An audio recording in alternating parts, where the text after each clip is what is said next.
Welcome back to another review with your boy Anime Rel. I'm sure that name's going to stick around for a while, right? I don't know. We'll see. Back for another review, this time for the new movie, Sword Art Online Progressive, Scherzo of Deep Night. This is the sequel movie to Sword Art Online Progressive, Starly of a Starless Night. Now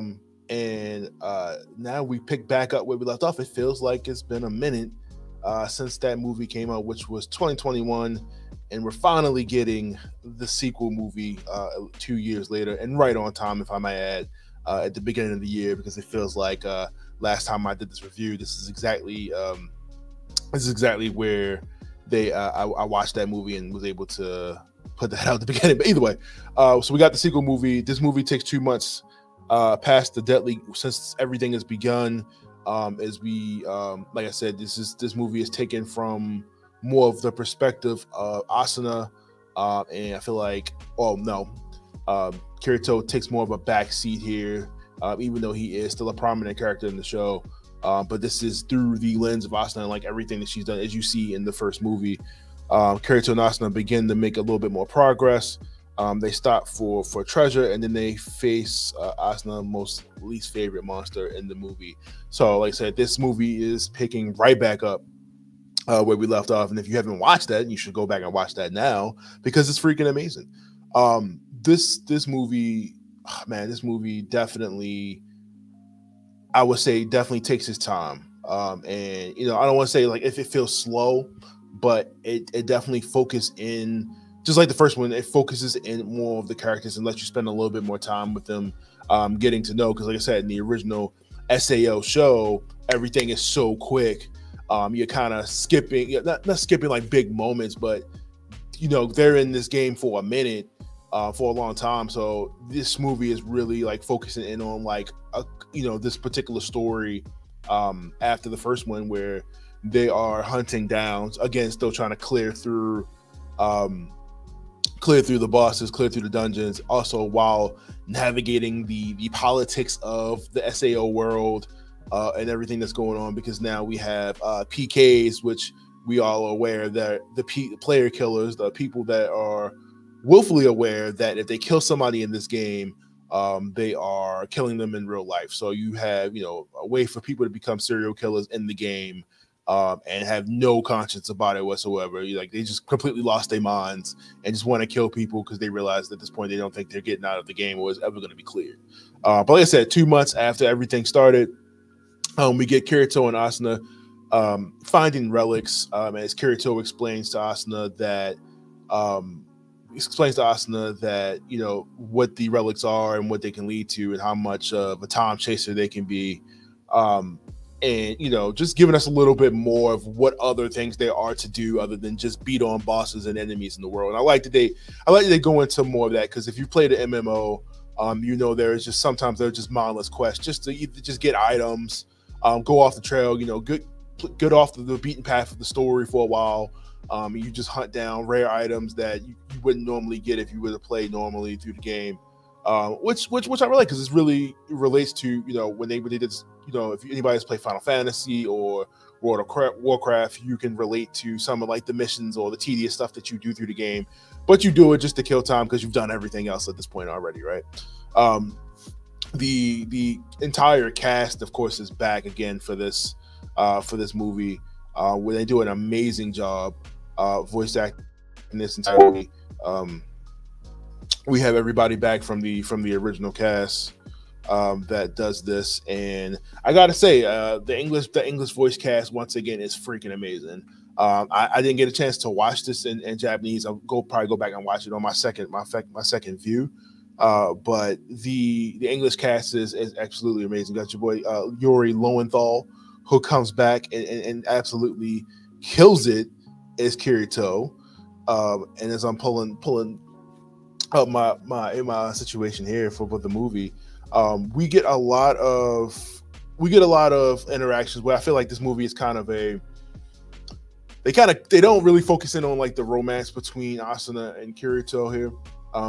And more so like the build up towards that, because I know when we end the show, we get that build of their relationship and the time they spend together. But of course, like I said, they're focusing in on this this particular arc of the movie and of the movie and where they are just kind of focusing on like working with each other after the events with Asuna and her friend Mito, after she just bails on her on one of the dungeons. But like I said, the movie is, the animation is absolutely just top notch. I feel like every time I watch one of these movies, like you can definitely tell that they wanted this to be made for the theaters. They wanted to take advantage of the big screen, and some of the fights and the effects are absolutely amazing. You cannot go into this movie and just say you did not have a great time. And just just to get back into some of the voice cast here, Kirito, English cast, played by Bryce Papenbrook. Asuna, played by, of course, we know my girl Sheremy Lee, who comes back and kills it. And Mito, played by Anaris Kaylee McKee, who comes back and plays back in the sequel too. And I was mentioning Yori earlier. He plays a character in the series. Not a spoiler or anything like that. But I just wanted to say, like, just the list of amazing voice actors in this movie. Whether you're a dub person, you're a sub person, you're gonna enjoy it. I don't care what you see it in. It's definitely gonna be a good time. But like I said, just the visuals of the movie are freaking amazing. Like, there's a couple scenes where my mouth was just open because it was just so beautifully animated. And everything just flows so well. And I can imagine watching this on an IMAX on the big screen with your friends, and it just really hits, man. But you definitely got to see the first one to really get this one, because like I said, this is 2 months after that, so you kind of be like, what's going on here? What's the context? Because they don't really, they already assume that you already know what the hell is going on with this being SAO being a death game, and if you die in real life, and kind of what everybody's been doing since everything started. Just dealing with new elements of characters, like I said, the player killers, and realizing that there are people out there that just do not care and want to kill everything and everybody. Definitely gives this a little bit more of a darker feel. Definitely, when you already have the fear of death, looming over you from just being in the game, now you got to worry about people actually trying to kill you in the game. The music in this is also amazing. The score, I mean, I can listen to the soundtrack all day. Like I said, just like some of the music that's played during the fights, just like the walking around, everything music is really good. But I'm not surprised, because the first one had really, really good soundtrack as well, that I still listen to this day. And like I said, Sword Art, man, I can't believe it's been around for so long, and we're still getting these movies, and it continues to be interesting. Specifically the Aincrad arc, which the SAO, which is everybody's favorite part of it, outside of Gun Gale and everything else. I'm glad that we're able to get a little bit more of this arc and have them like really focus in on parts, because like I said, the anime really just, they give you like 10 or 13 episodes, and then we're out of SAO in the show. So I'm glad that these movies are definitely focusing in on a little bit, and of course giving it from Asuna's point of view, because everything we see is through Kirito, and what he's doing when everything's going on. But to definitely get to see how Asuna, how even Asuna got into the game, which they don't even explain in the show. I mean, they feel like they mentioned it, but they did never go into it in this much detail. Like I said, the weapons they go into, they show in here. Everything just feels like an MMO. I mean, I'm sure that, because it says MMO, but I'm sure it's intentional. But it also just feels like they wanted to give you a little bit more detail as to how MMOs worked. How raids work. They really take the time to understand how some actions, how you have to defeat a boss. How certain actions affect other things. How you have to work as a party. And like I said, if you play World of Warcraft, SAO, Final Fantasy 14 or anything like that, you understand, like, you have to do certain things in order. Destiny, somebody has to shoot the boss at this point. You have to time everything out, and this movie does a really good job of showing that. On top of everything else that's going on, I highly recommend seeing this movie, especially if you've seen the first one. If you've seen the first one, obviously you're gonna go see this. And I'm glad that they got this made, because I was kind of, it's been two years or so, I didn't think it was going to happen, but I'm glad they stuck on track.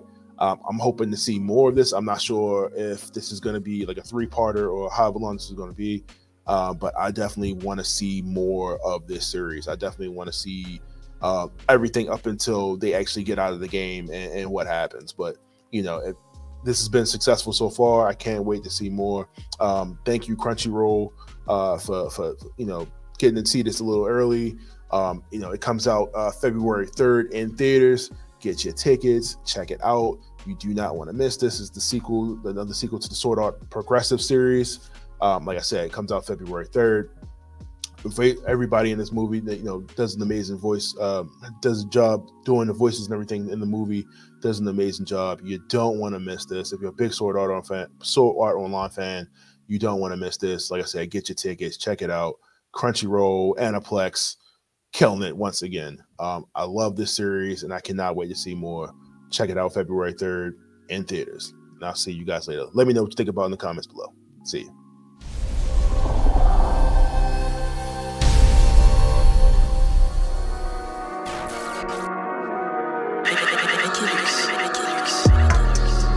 Big gold bell.